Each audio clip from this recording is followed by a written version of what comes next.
by the end of the Yeah. Okay. by the end of the discussion, we'll be telling Rick Tarnas jokes, probably, right? Yep. So welcome. This is the second talk we've had discussing now chapter 1, discussing the book. And we've just read The Transformation of the Cosmos. We've done a few informal introductions here, but I would be happy to just kind of open it up to anyone here, maybe especially a first-time reader who wants to kind of jump in at any point, whether they're really into the writing so far, or if they have some questions or struggles. Does anyone want to start the conversation?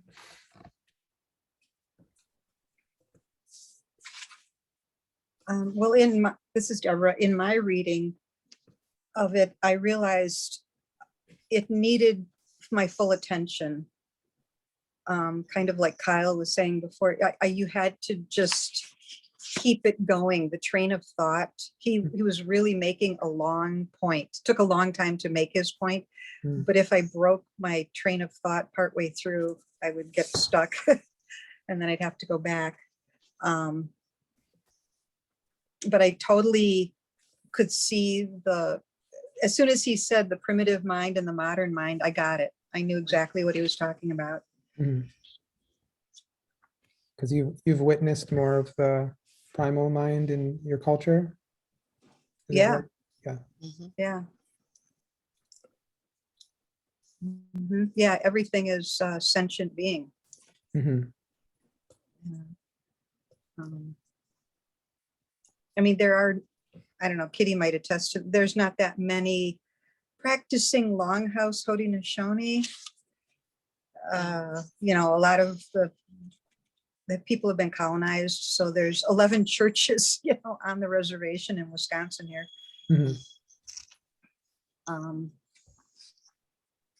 But those that do understand the ways are bringing back the teachings because it's more acceptable now.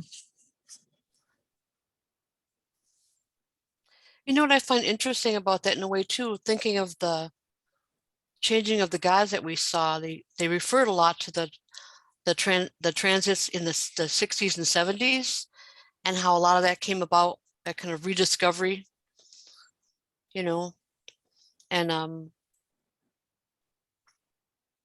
don't want to say revisionist history, but they really brought out a native culture, native people really brought out the true history as they experienced it, as we experienced it, you know, and how Vine Deloria always talked about how the way we looked at the world spiritually a little bit differently. And the whole concept of time, it was kind of that whole women's liberation movement, and that whole period was, you know, a rediscovery in a way of our own psyche.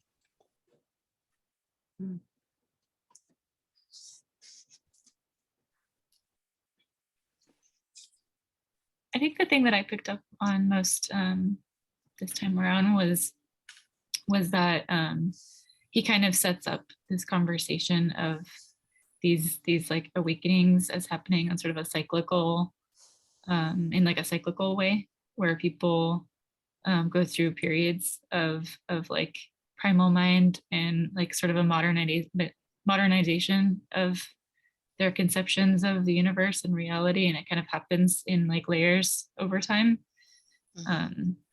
That's kind of what and like he talks about that I think more later on, but this is like the first time I recognized it in the first chapter. Yeah, are you referring to mostly like the period in that middle 1500s that he kind of focuses in on as being having a resonance with today? Yeah.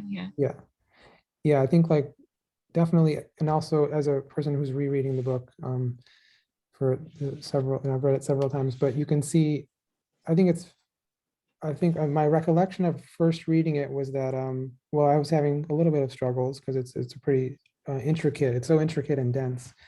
But some of the arguments that or not arguments, but some of the context that he's bringing up at the beginning is fascinating. But I think even more so on later readings, what I feel he's sort of doing is sort of presenting what we thought was a situation that could be taken for granted with the cosmological situation as it is today. And he's hearkening back to this period, especially in the 1500s, when there were actually a lot of similarities to how we assumed that the world was, because it seems so self-evident. And on the subsequent readings, you can really see how he's presenting like these little chinks, these little cracks, and all of a sudden the structure is going to kind of collapse at some point in the reading of the book. But he does it in a subtle way at first and slowly. But I think that the reading is also challenging because, you know, he's a scholar and he kind of assumes that, you know, the reader has had some background or understanding or introduction to different, you know, historical events and philosophies, different philosophers. And I think his first book was really the precursor to the Cosmos and Psyche. So, you know, that really lays out the whole history of Western thought and the whole evolution. And I'm sure that would have really helped a lot rather than just diving right in. Yeah. And I don't know, has anyone else read Passion of the Western Mind, or is this the first time? Yeah, some of it. Some people? Yeah, I was going to say, I read that. Oh, yeah, that's right. When it first came out, really. Oh, wow. And I agree that, you know, it kind of should be a prerequisite maybe for this book. I think, I think, yeah.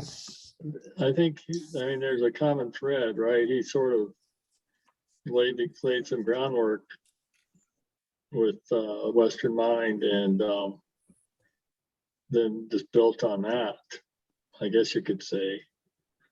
But he's so, you know, he really brings these images to life, sort of the way that he describes things that are hard to describe. I think he's good at sort of conjuring up a feeling for what he's talking about. And so that really helps to drive it home. I think he's good at that. Mm-hmm. I agree that reading Passion of the Western Mind would be a good prerequisite, if only everyone was ready to read 900 pages of Richard Tarnas instead of only 500 pages. But I agree, because it helps.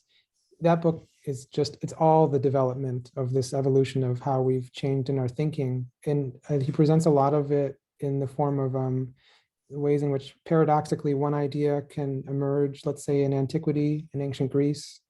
Even like heliocentric idea was not totally new. It was proposed by some people in the ancient era, but it was easy to reject and couldn't be corroborated. And then an idea like that goes underground and resurfaces in the most dramatically unexpected way. But that book goes through a lot of these ways in which these paradoxical things happen, or it'll be like a religious idea that is seen as like binding people back to the church becomes an idea that is taken up by revolutionaries later in a different context.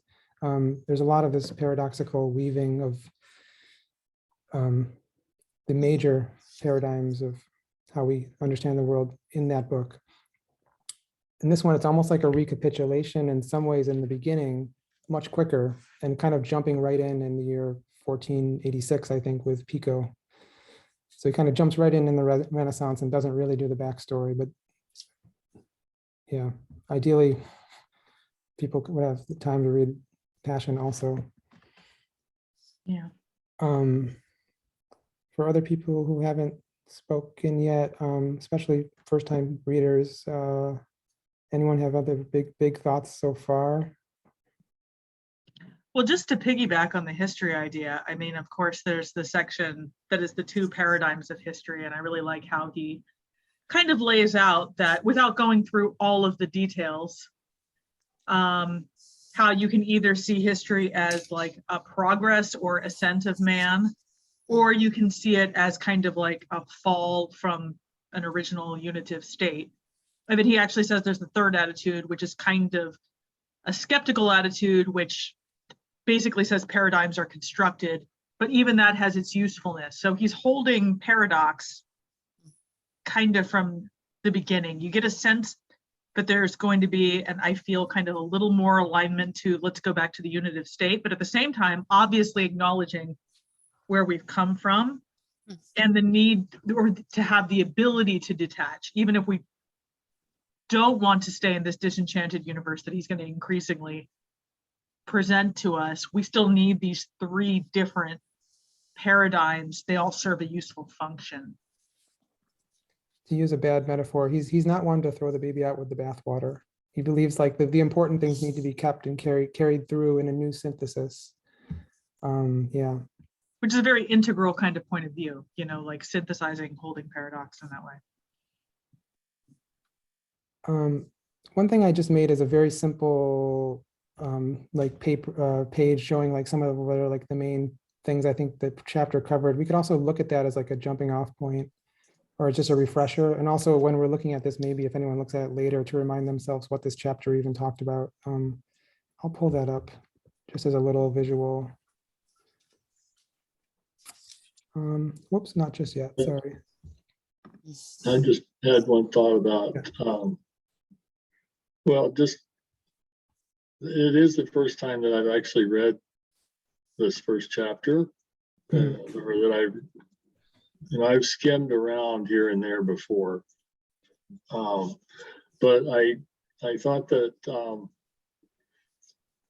I've read a fair number of treatments of basically the same history, the same concepts, or close to the same concepts.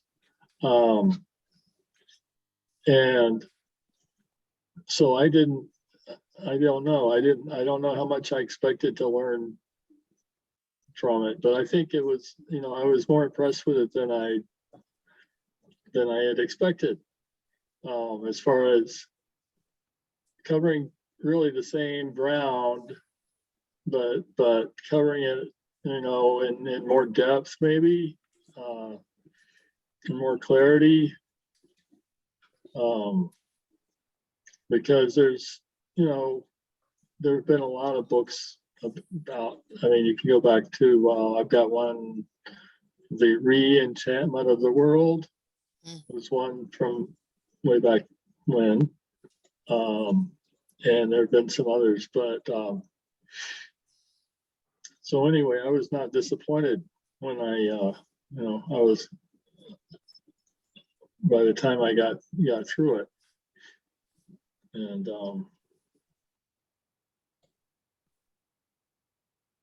so that's about it. Yeah. Maybe I'll just jump back in and see if I can just screen share just to, can people see this? Mhm. Just as a These are jumping your off. notes?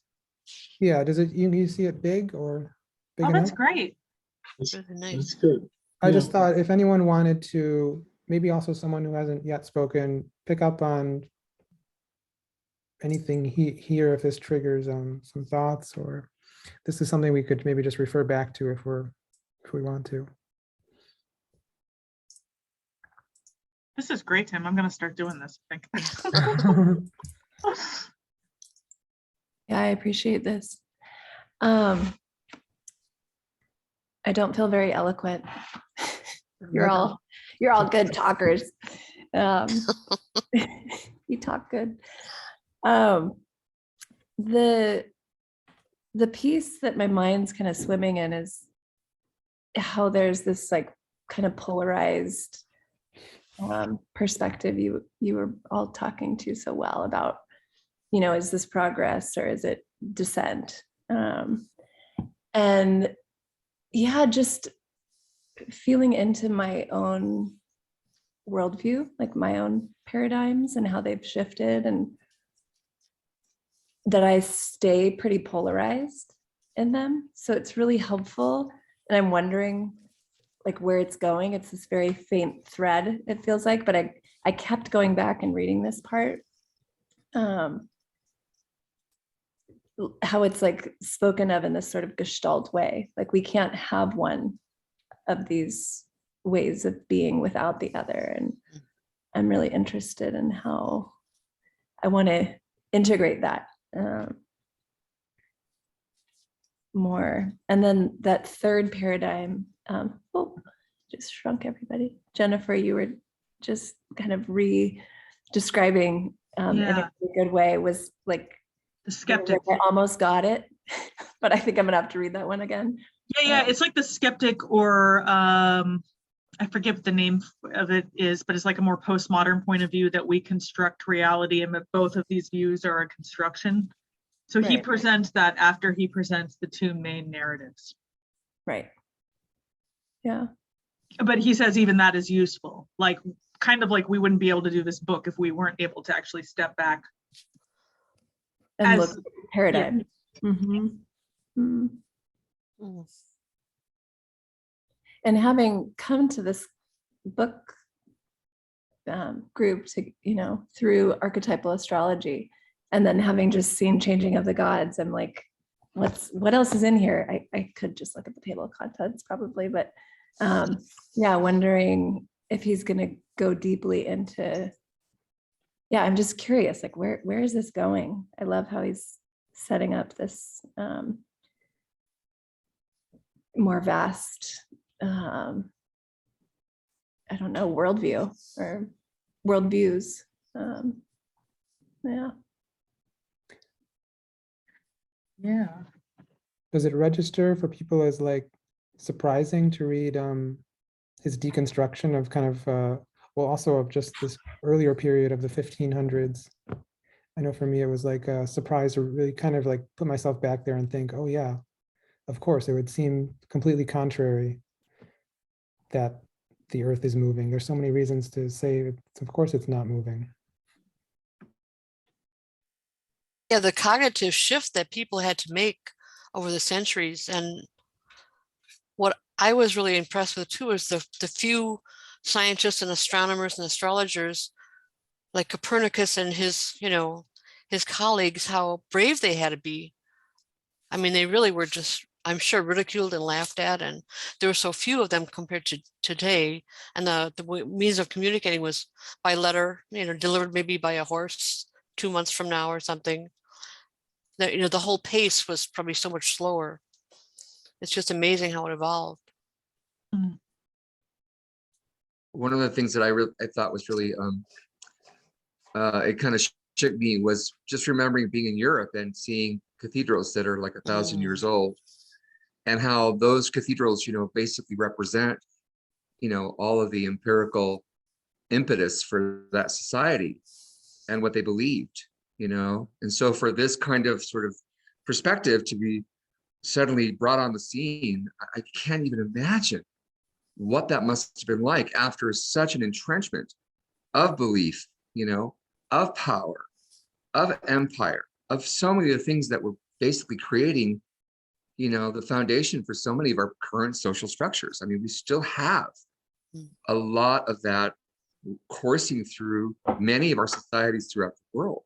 And then we have others, other sort of like paradigms. But I think that what I loved at the beginning was just him being able to tell us, we can kind of hold these two things as sort of like you were saying, constructs, Jennifer, because he does say history is now construct, but then there's this third element, that we can kind of synthesize it, but then it sort of refutes the two previous ones. And so I love that kind of multivalence in his, he's inviting us to think multidimensionally. Yeah. So how do we hold all these things at once is what I really think is part of our transition right now. And I think that, it's kind of scary to think of that much dissolution, but then I also try to get excited about the novelty. What is really coming in its place? I'm still alive. I want to be here for it.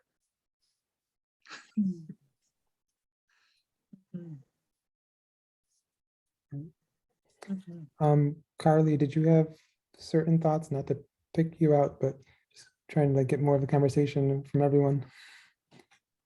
Yeah, I appreciate that. Thank you.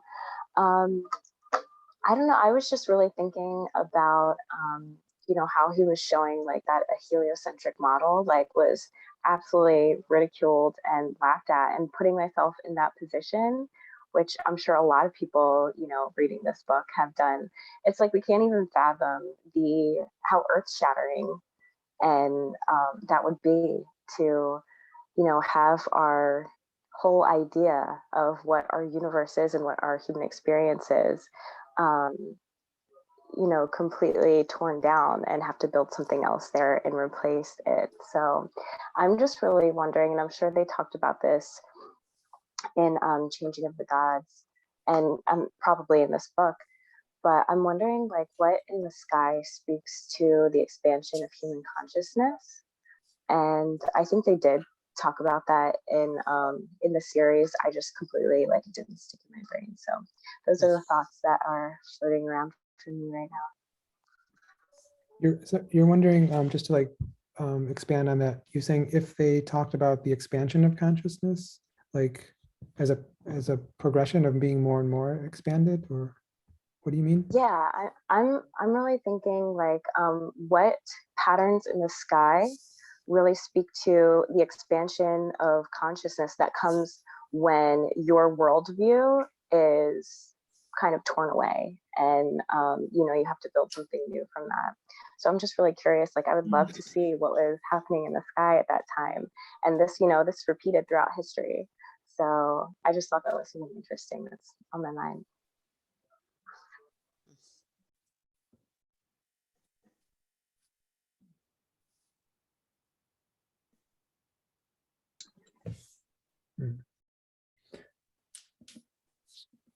I'm thinking of something that's maybe kind of related, but it came up in this group that Jennifer is also doing, and John was in on the discussion. But we were talking about something about, it was something about like how, why did astrology maybe fall into disfavor, but maybe speculating that like part of when an era is in like a lot of tumult because like the whole worldview has been changed, like in this earlier era of the 1500s, that people are then maybe inspired to like think about other things that they hadn't considered as being potentially valid. And there's like a more of a vigorous questing mentality just by the fact that people thought they were standing on some kind of solid ground intellectually and they realize that they're not. Oh yeah. But then we were wondering, like maybe today we've in some ways come to a place where we feel just a little bit too comfortable about knowing sort of everything, at least about the material world.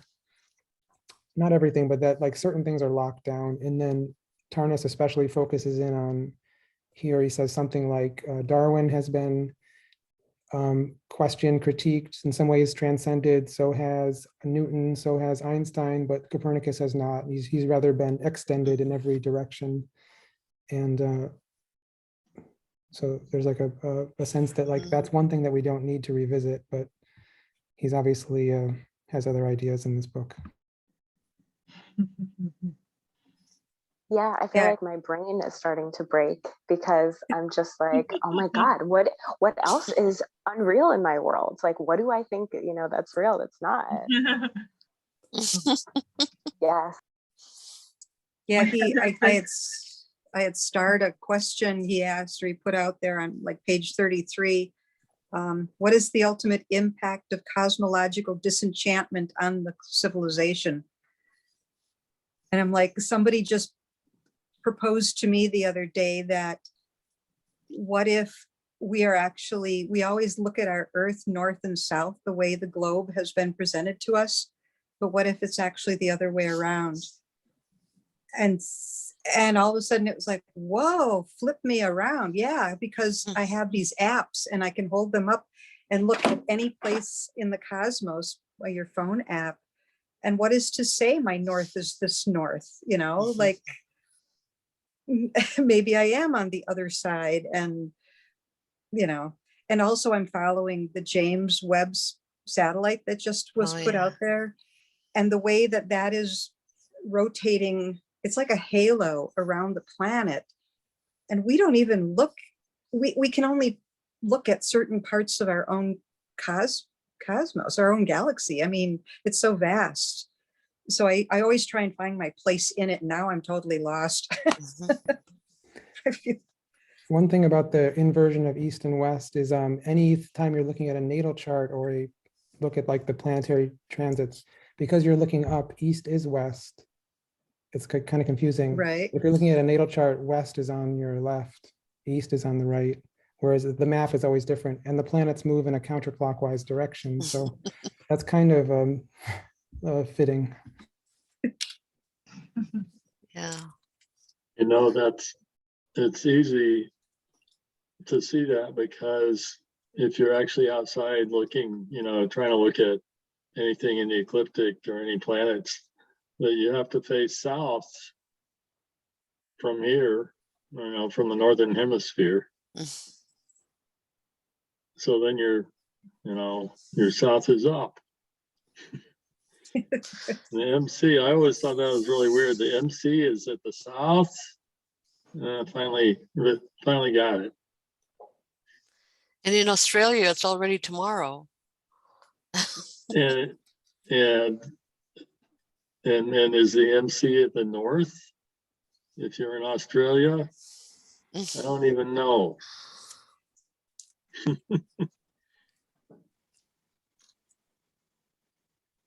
Anyway, I know it's different.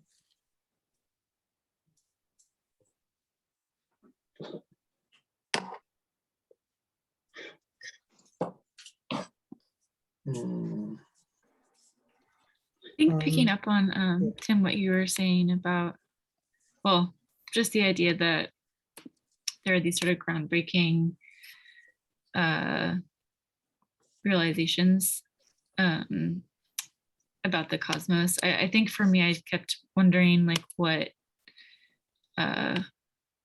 this generation's expansion will be, especially considering like, you know, what you said about like, we don't really need to revisit, or there's no, there has yet been a challenge to Copernicus, like what will be the sort of like brain breaking challenge to the way that we conceive the cosmos. And I feel like also we're kind of on this like precipice of something like that happening, but like there's like a sense of like anticipation or maybe like a desire for something like that to happen. But I have no idea like what it could be. Like I have a hard time comparing, like finding a comparable experience that could happen today, besides like, I guess the internet, or like some revolutionary, like a singularity or like artificial intelligence. Right. And Yeah. that's What something if that I it's think is, like, UFOs? yeah, Well, could that's been the be. case would- for I over think- 60 years, so. That's the hardest thing about this, is like you can't see it coming. That's the whole thing about it, like tearing down, like, you know, or pulling out the rug from under you and like leaving you on this unsteady ground. It's like we can't even guess what it could possibly be. At least that's how I feel. So I'm wondering if like, I don't know. I can't even guess. I really can't. Now, when you say that, Carly, it sounds like Uranus. I was trying to figure out what planet you might have been talking about before, but that sounds like Uranus. Yeah, it was like, and it also makes me feel like Pluto, when Pluto is just totally like breaking down, you know, the way you thought before, the structures that were before, the things that you thought were real. I don't know. It's a crazy world. Speaking of Vicky? Uranus, Jennifer, if I don't mind, I'm sort of mean to interrupt. It's my cousin's birthday today. So I looked up historical events that happened on March 13th. And one of them, and I forgot what year it was now, but one of them was the discovery of Uranus on March 13th. Oh, What's that, like, really? 1791 maybe or 81. something? Or- Oh, there we go. I had to say his Oh, name. okay. He was like, he's here. Happy birthday, Uranus. Yeah, happy birthday. That's so funny. Yeah, Synchronicity. I was Yeah. just thinking about you know, one of my favorite films of all time, Interstellar, where, you know, the main character has to go into a black hole in order to sort of go into this, you know, this Tetris thing, kind of weird, multidimensional space to affect the past. And so the future is then, sort of shifted. But in that film, there's very much this premise that, we don't have this unified theory to be able to take that space station, up into the sky, and it eventually just becomes a reality somehow. And I think sometimes, that's really kind of what we're up against here. It's like we almost have to go into this black hole, and I remember reading Tim Ferriss's The Whole Shebang, which is like a book from '97 on cosmology, and his description of where we are in the cosmos, where we are basically like, a planet that is in a solar system that is in a cluster of solar systems that's actually in the arm of a much larger spiralic, thing. And so we are always continuously in a state of motion and moving at incredible speeds. And I don't know that we necessarily, to think of that in comparison to this pre-Copernican idea that the Earth is just sort of this stasis. And I just think, wow, it really blew my mind when I read the book, and it made me think, we're so, how is it that we can perceive our lives at any given moment is not changing? Because we're going, literally just like hundreds of thousands of miles an hour through space. So. Yeah, I will say the visual that they use in Changing of the Gods many times was really evocative of that. The sun moving at like a diagonal with the planets moving with it. And that gives a sense of the real motion. They're not just moving around it in some kind of like ring around the rosy. They're like going, it's a spiral, I guess, I thought the visuals were beautiful. Yeah. Really nice.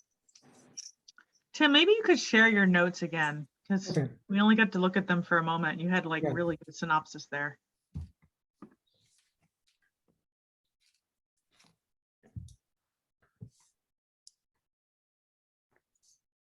I feel like we've been talking about the difficulty and possibility of truly moving forward without a new cosmology. That's sort of like what we're all speculating on right now.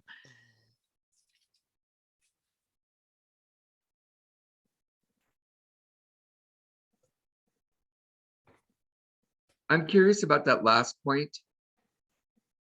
Yeah. If anybody wants to jump on that.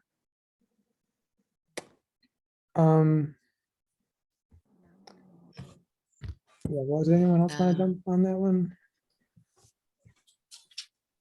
Well, that sounded to me like something that came from the later pages of that chapter, Yeah. right? So and connected with the Copernican model. It also feels a little bit like it was actually talked about just even beginning with Pico, because it's a little bit like the dignity of man, like man is all this and all that. And therefore, Yeah. it kind of sets the stage. I think, yeah. It comes, what I was referring to also was like right at the very end, page 35, I think, right after he shows the finals, primal versus modern image. And he says like the apparent seemingly absurd situation that we find ourselves in is maybe we should pause and consider that because it may be seeming that way because it is that way, and that there is actually a different way to see this.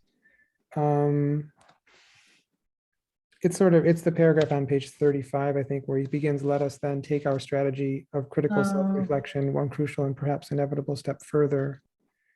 Yeah. The idea that there is, that all of consciousness, meaning, purposefulness, soul, and all of that is only resides in the human being, which is this infinitesimally minor speck in some random far-flung part of the galaxy. Right. Where, so this is going back to the skeptical, the helpfulness of the skeptical point of view, because not just critiquing like worldviews in general, but realizing that this project of making ourselves kind of the center organizing principle does itself need to be deconstructed in some way. He says that it was very useful that at some point in time, and particularly during the Renaissance and Enlightenment, that we realized we had to take our own subjective desire to project our meaning onto things, we had to strip that back a bit in order to really see things as they are. But he felt like we have gone to such an extreme now with that, that we may have taken a wrong turn somewhere. And there was maybe something actually very valid about the original approach. And kind of bringing it back to this idea of how do we now synthesize this? We can't just be projecting meaning onto everything, but if we have, by emptying the cosmos and the nature itself of any possible interiority, we've maybe gone too far. I had one thing about that topic. So yeah, I think that's just where we're talking about with that, like page 35 and 36. So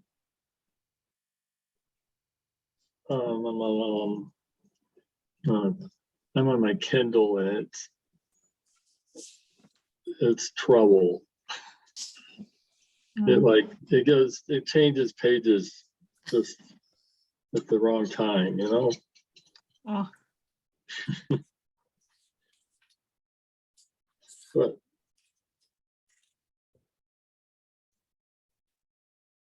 yeah, just the idea that we are we're the only people who can say we're the only creatures who know what anything means, right? Is sort of the idea, which it really comes out when like I've spent a lot of time in various parts of the astrological community, and there's such a range. I mean, there are astrologers who want it to be a science, and literally, with physical mechanism and the whole bit. And then there are, and even though I've got, I've studied statistics and stuff like that, and I don't think that's really the way to do astrology, or to research astrology. It's just not like that to me. It's so that's kind of one of the battlegrounds that astrologers are actually on different sides of various issues like that. Like, what should the astrology of the future look like? And is it going to be taught in universities, or is it this unruly shamanic sort of thing that you will never capture that way, so that's going on. I don't know what's going to come of it, but anyway, that's part of it. Well, I've been giving a lot more contemplation and consideration lately to the whole conversation about, when and how we will as a global community confirm the fact that we are not the only sentient society, even in this quadrant of the universe. And so, we have a lot of stuff that people see, but I think all that stuff is just reverse engineered. It's not really advanced enough. So at some point, when we do accept the fact that we're not the only, cosmic citizens, that will end the anthropocentric conversation pretty much right then and there. And I think that is, to me, going to be potentially could be extremely shocking, for a large part of the population. I can't even imagine, even though I sometimes, romanticize it, I still think it would be extremely, extremely upsetting, just creating all kinds of really difficulties, you know, in so many of the different societies that are really kind of dependent on really external forms of information, and, you know, where discernment is really kind of like dissipating, especially now. And people are more and more dependent, you know, on whatever it is that, you know, is the sort of popular belief, and may not have, you know, the internal capacity to really process, you know, and integrate the information of like, oh, you know, well, what, you know, it just sets all of history on its head. But I think that that really is kind of, you know, what becomes necessary. And then you know, you look at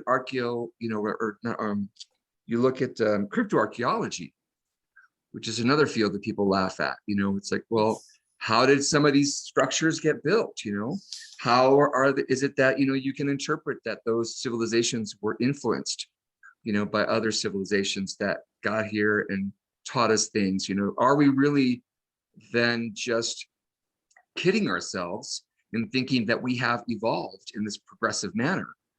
You know, maybe it's, and I think he's pointing that out in the book.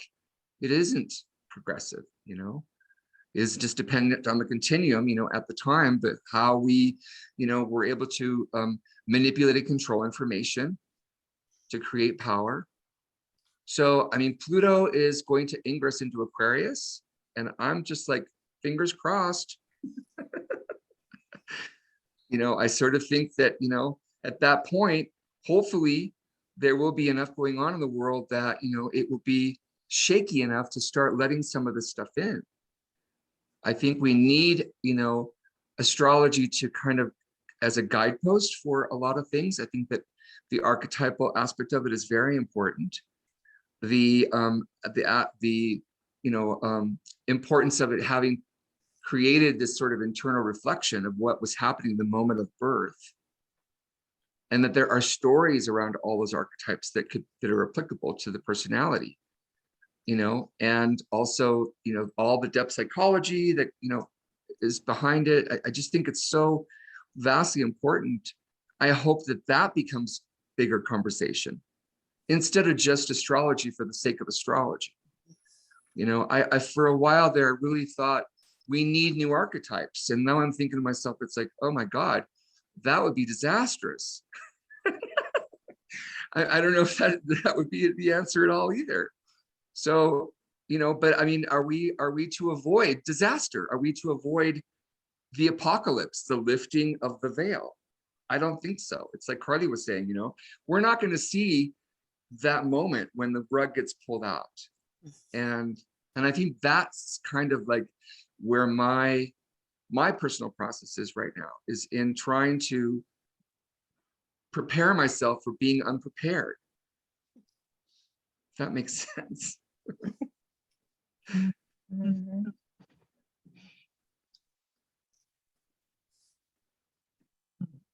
I mean, in a way, I'm not really frightened of the change, the new possibility, because I've got a sense that there's all of astrology, astronomy. We're basing these archetypes and everything on energy, fields of energy, right? The way the planets affect each other. It's just energy, right? And somebody somehow gave it a personification of this archetype or that. But here, even in our own Earth, there's energy medicines are becoming used. Music is being used to heal people. Reiki is really just exploding right now.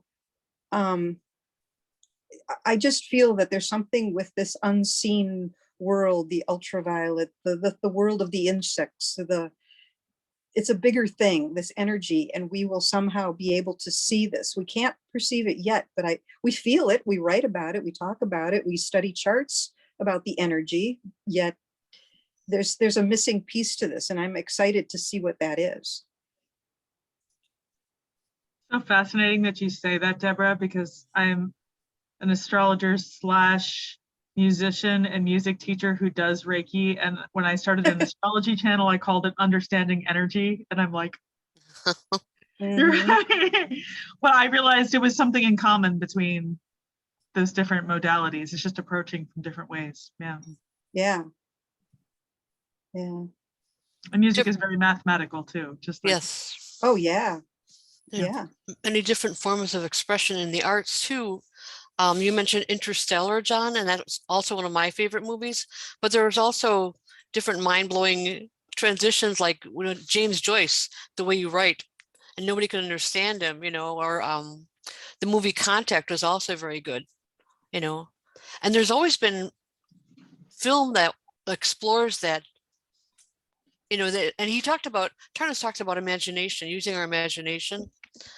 And I think that's a large part of it as well. And then imagination is an energy too, really. I mean, I think of imagination as being alive, a living thing. Thoughts are living things, So it expresses itself in so many different forms, I guess. There was Heart Map Institute. I'm not sure if anyone's familiar with these people, but during the Obama election, they had contracted with NASA to be able to somehow read back the energy on the planet. And what research they got back, and I'm not sure how they understand how they read all this stuff, but they said for the first time, the energy was pretty balanced across the planet. There wasn't all this fighting here, fighting there. It was pretty even.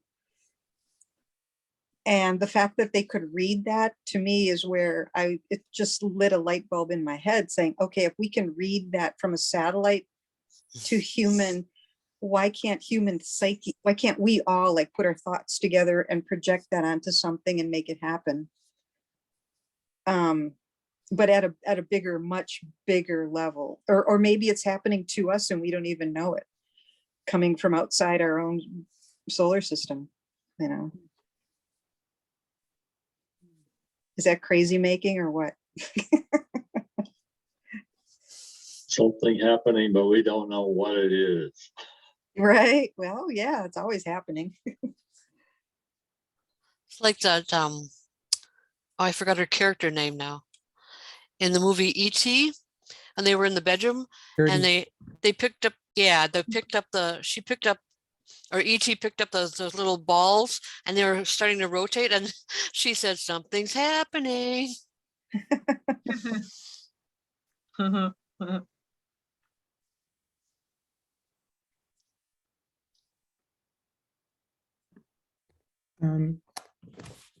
have to excuse myself, You have to take off.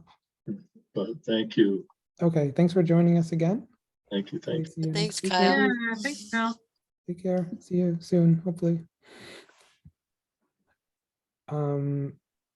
Anything else like that anyone here was really like grappling with or wanted to like talk out further?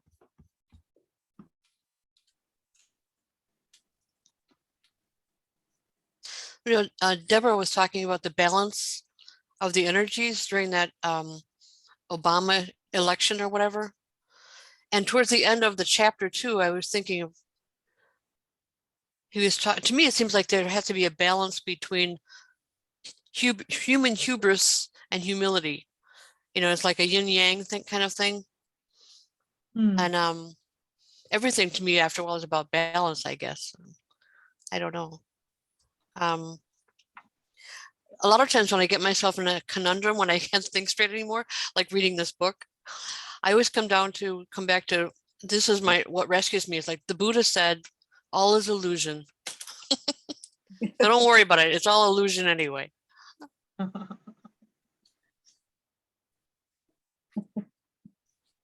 Buddha wasn't so concerned about looking at the sky. He was concerned about solving human suffering on the ground, I think. It's true. Tim, when you said any other kind of things we're grappling with, it took me back again to that third paradigm. And maybe that's part of it, Kitty, that you just spoke to. Like, is that part of that third paradigm? Like it's all an illusion. I'm just rereading some of it. Like, yeah. No coherent pattern actually exists. Right. I'm wondering, I'll read it a Yeah, few if you more want to times read to try that, to so we get know it. exactly what you're talking about. Oh, read wanna read this that? part. Yeah. This, it's bottom of page 14, where he introduces the third paradigm. One that instead of integrating the two opposing historical perspectives into a larger, more complex one, appears to refute them both altogether. Do you want me to continue or just? Yeah, a little more. Yeah, this third view, articulated with increasing frequency and sophistication in our own time, holds that no coherent pattern actually exists in human history or evolution, at least none that is independent of human interpretation. If an overarching pattern in history is visible, that pattern has been projected onto history by the human mind under the influence of various non-empirical factors.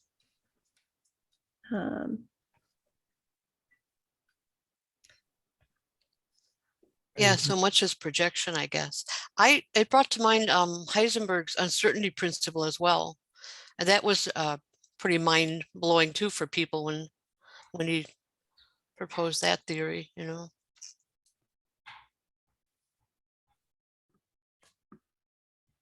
I don't mean Heisenberg from that movie, from the TV show. Breaking Bad. Breaking Bad, thank you. Jennifer, would you be up for repeating kind of how you like summarized that third paradox? Yeah, I Or mean, not paradigm. I could Yeah, try. that was great. I could try. Sometimes I just process out loud and then it's like, ooh, what did I say? So basically we've got these two major like principles of the one being the gradual ascent of man and the progress of civilization. And it's kind of like in praise of industry leading to technology, like being able to have a like medical advances, all of these things that we have gradually worked on over the years where we feel like we're able to lead a fairly safe, regulated life, right? So we've got that. And then we've got the descent of man, on the other hand, which is kind of like we're more and more, and this is kind of like happening in the disenchantment, sort of, that we have cut ourselves off. And this is a lot of what's being shown in the models in the book. So we've cut ourselves off and we've become increasingly, in seeing ourselves as being kind of masters of society, we've actually become more and more estranged from the universe. And we've become more and more fractured and been taking advantage of nature and its inhabitants. And so it's really been a decline because we're wrecking the planet. So you've got those two narratives. And then the third narrative says, well, the third narrative is deconstructionist or relativist. And it says, either of those narratives are a projection. You could, whether you're seeing this one or that one, it's ultimately something that you're constructing that a culture is constructing in their mind, and we are a product of that culture. And so we see things a certain way, but it's very limited. And this actually reminds me a little bit of a book that I read years ago called The Geography of Thought, which kind of showed that people's brains develop like very differently, depending on like where you grow up and what the languaging that is used in different cultures. So it kind of reminds me of that. And then you could almost say, and Tim was bringing this up, that there is like at the end of this chapter, a fourth idea or the logical conclusion of the third idea, which is that what we have failed to do, or what this third perspective has failed to do, is to critique itself, to realize that in fact, we have been making an error in some ways by believing ourselves to be the only ones who are constructing meaning, that we are the chief, and this is the Centric. Anthropomorphic. Yeah, Anthropocentric. Thank you. I'm not going to even try and say it. Point of view, which is that, yeah, we believe that we are basically gods. We made ourselves gods. and that we have the ability to ascribe meaning to things, because this is the hidden assumption in the third paradigm that deconstructs the other two, is that we are meaning-making machines. But then he's saying, but are we the only ones who are making meaning here? Are we the only real sentient organisms, or the only sentient voice in this conversation, and everything else is meaningless? And spoiler alert, I think we're meant to see that perhaps that might not, that's not the end. We can't actually find our home in any of these three, but they each lead us somewhere that it becomes important. I think that was a very good run through. Thank you. Well, yeah. Yeah, it's very good. Bravo.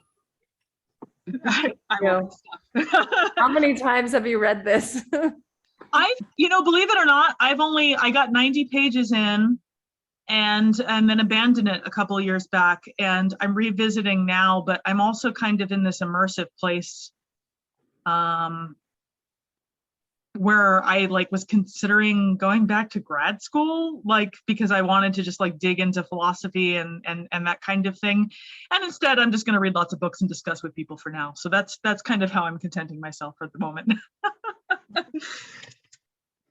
You don't have to pay tuition that way. Exactly. That's what school should be. Reading a lot of books and talking to people. Yeah. There you go. Right.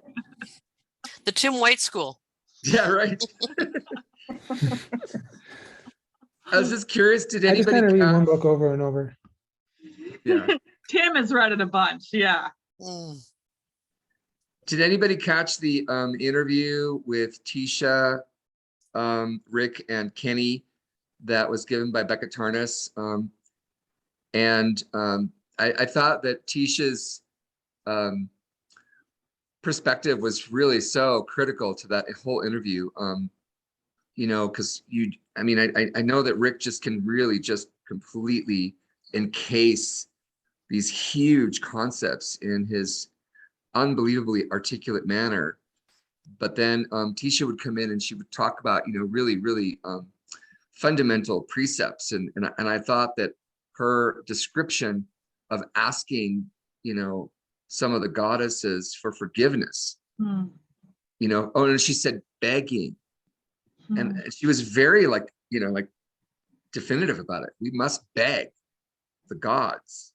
And I thought, what an interesting juxtaposition to all of this intelligentsia to have to then, posture ourselves in that way, And if we are indeed deeply, embedded in our anthropocentric sort of, way that we see ourselves, what would it take, to get people to really be willing to beg at, the mouth of a river, to beg, in front of the ocean.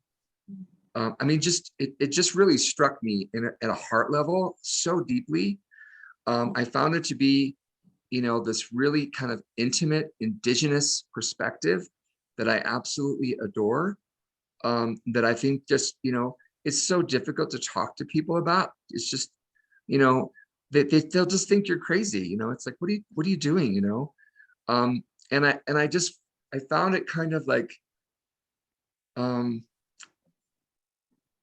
I could see that it was almost too deep, too difficult to expound on, as they were trying to answer the audience questions. And it's something that I think that I wish and I pray that somehow we will hear more of that as a result of Changing of the Gods, as a result of the work of pioneers, that there's sort of this kind of movement towards, reintroducing people to these indigenous concepts. And not because it's we need to, kind of get all, cutesy and, touristy about, because I live in Santa Fe and it's so prevalent here, the way people treat, native custom, it's sort of not very respectful, and its significance and impact on the area is not respected. And I just think that, sometimes we don't really understand, what Indigenous people experience, what they know, how they see the world. We have a very intellectual viewpoints, and to me, so Tisha was like, I just kept thinking, oh, thank God, thank God she's there, and she made me laugh, which was another great thing. Well, John, something you said really triggered a memory for me. Several years ago, one of our chiefs, Chief Isaacs, came down from Canada, and he went to a lot of the Indigenous communities across the country, talking about our relationship to plants and animals. And he said, this is the time of the animals. We need to respect the animals, and we need to stop eating animals that are grown in hothouses, in slaughterhouses, because we are eating their fear, we're eating their anxiety, and we are then exuding that back to each other. It's just endemic within that. And he has since passed on, I think. But that message has stuck with me. I became vegan after that, or pretty much. I mean, every now and then I have an Angus burger because I crave the meat, but that teaching, I mean, like you said, I feel when I talk to other people about it, they act like I'm crazy. And I'm like, COVID is a pretty good example of do not eat meat, do not consume sugar. It thrives. I mean, I do all this geeky research on this stuff, and it's the latest stuff out of the Scandinavian country is that the receptor proteins attached to sugar molecules, and that's how it enters our body. And we consume massive amounts of sugar in this country, massive amounts. Yeah, I had custard today. I was gonna say, I just made a piece of chocolate, like, so. Right? I mean, sipping wine. Yeah, I mean, I'm a chocoholic. Right? Yeah. But yeah, but I understand, but you're like compromising the immune system and leaving yourself open, I guess, at that point, that, like, right. All the processed foods that we eat. Yeah. Yeah. And he did talk about food sovereignty and about always, well, in our tradition, putting down tobacco, smudging, the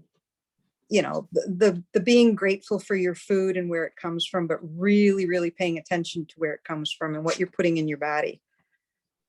And yeah, I've also felt that correlation very strongly with the farm workers. As we, exploit so many different populations outside of the United States that work in those fields in horrible conditions. Oftentimes, without a break, without water, without, and they are touching everything that we eat. They are processing everything we consume. And, to me, I think that there's a correlation between that and the level of depression that we have in this country. We're literally eating a lot of sadness and grief and dispossession and, being away from home.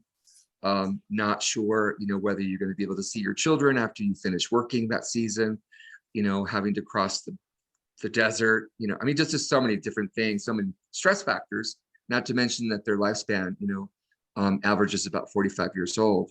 I mean, I worked with this population when I was doing some community development, so I know.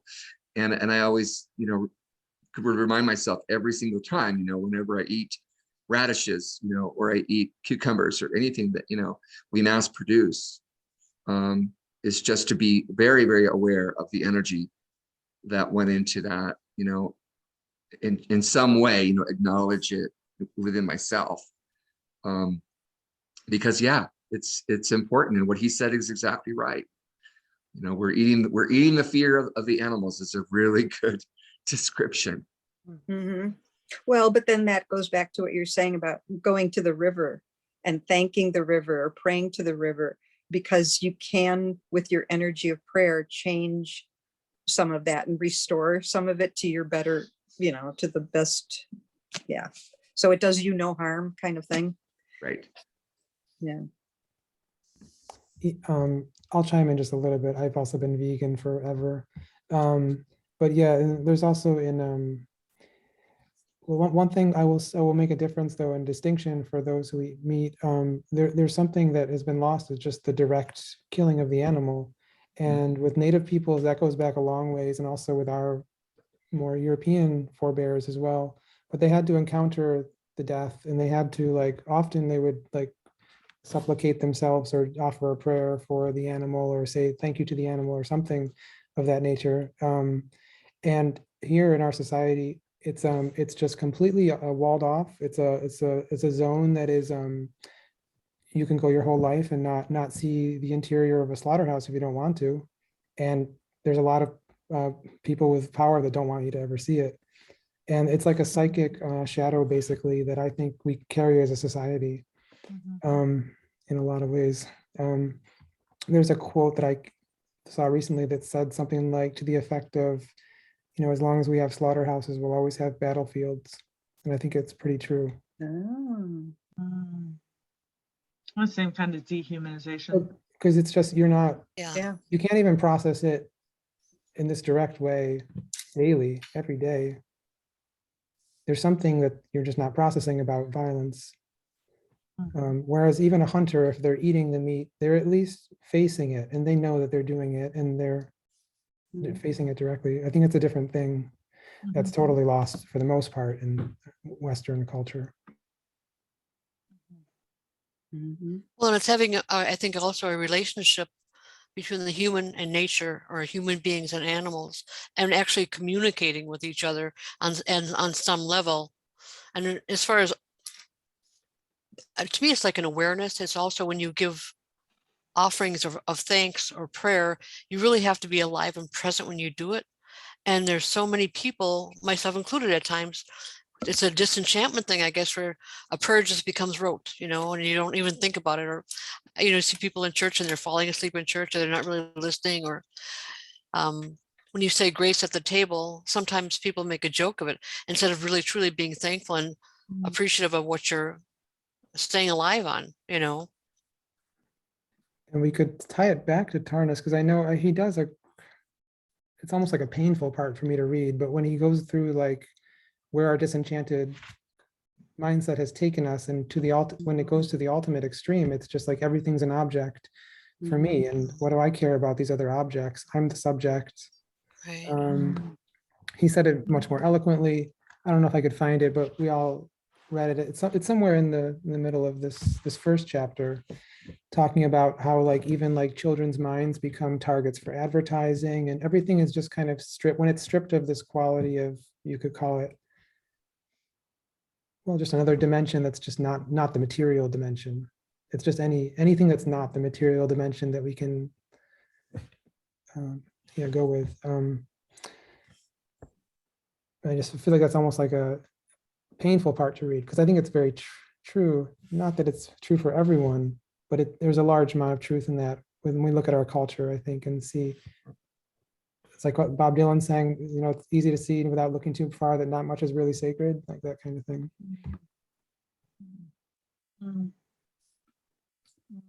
Or John Lennon saying God is dead. Or Nietzsche saying God is dead. Yeah.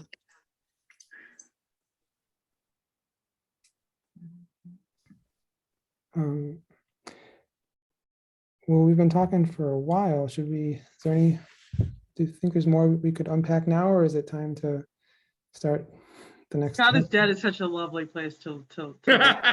Wah, wah. And Ernest will get into that. He gets into that as well. We'll talk about that later. Re-enchant us, Tim. What? No, it's a good thing. Re-enchant Yeah. us. No, I'm just kidding. Well, we It's have to like go into the darkness to come back to the light. Well, isn't and when you have a dream about and you see yourself, aren't you supposed to kill yourself? And Oh, if we conceive of ourselves as gods, then that's supposed to be enlightenment, right?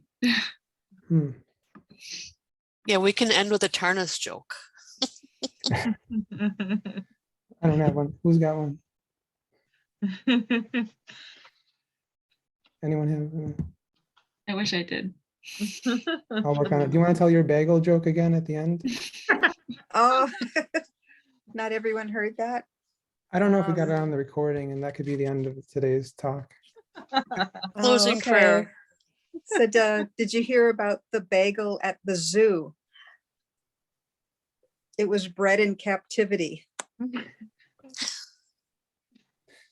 All right. Wah, wah. See you next week. Thank Yeah, you. thank you very Bye. much. It was Yeah, fun. And happy Bye. Neptune Sun conjunction today. There you go. Yeah. Oh, Likewise. yeah, beautiful. Happy birthday, Uranus. Happy Happy birthday, Uranus. Bye, guys.